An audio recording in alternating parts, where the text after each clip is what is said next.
নজর রাখবো যে খবরের দিকে দুই ইসিএল আধিকারিককে আসানসোল সিবিআই আদালতে পেশ করা হয়। কয়লা পাচার মামলায় এই দুই ইসিএল আধিকারিক অভিযুক্ত এবং তাদের এবার সিবিআই আদালতে পেশ করা হয়। এবার আজ সিবিআই আদালতে আসানসোলের বিশেষ সিবিআই আদালতে পেশ করা হয় এই দুই ইসিএল আধিকারিককে। কয়লা পাচার মামলায় দুই ইসিএল আধিকারিককে আদালতে পেশ করা হয়। দুই ইসিএল আধিকারিককে আসানসোল সিবিআই আদালতে পেশ। কয়লা পাচার মামলায় এই দুই ইসিএল আধিকারিক অভিযুক্ত এবং তাদেরই আজ আদালতে পেশ করা হয়। কয়লা পাচার মামলায়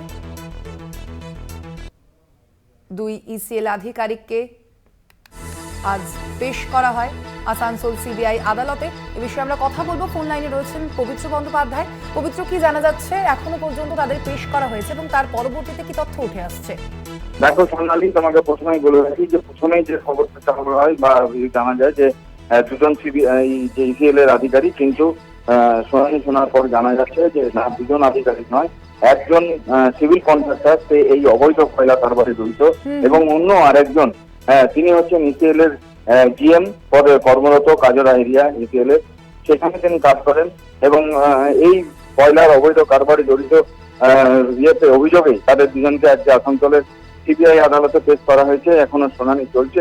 একজন সিভিল কন্ট্রাক্টর যাকে বলে এবং আরেকজন ইসিএল এর জিএম পদে। এবং তোমাকে বলে রাখি, উল্লেখ্য যে আগামী মাসের 3 তারিখে তোমার এই যে কয়লা কাণ্ডে তার চার্জশিট গঠনের কথা এবং এই চার্জশিট যে গঠন হবে তার আগেই এই যে সিবিআই দুজনকে গ্রেপ্তার, এইটা নিয়ে একটা প্রশ্ন চিহ্ন দাঁড়ায় ফেলেছে যে আরো তাহলে কি 3 তারিখের আগে আরো কি কে জড়িত এই কয়লা কাণ্ডে, তার পিছনে কি দৌড়াচ্ছে বা সেই খোঁজে কি তল্লাশি চালিয়ে যাচ্ছে সিবিআই আধিকারিকরা।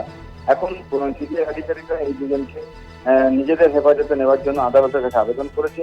এখন শুনানি শোনার পর জানতে পারা যাবে যে একজন সিভিল কন্ট্রাক্টর এবং একজন ইসিএল এর জিএম পদে কর্মরত, তাদের দুজনকে আদালত বিচারক অধীনের সিবিআই হেফাজতে নির্দেশ দেয় না জেল হেফাজতে নির্দেশ দেয়। সোনালী, একদমই ধন্যবাদ তোমায় পবিত্র। আমরা কথা বললাম। ফোন লাইনে ছিলেন আমাদের প্রতিনিধি পবিত্র বন্দ্যোপাধ্যায়।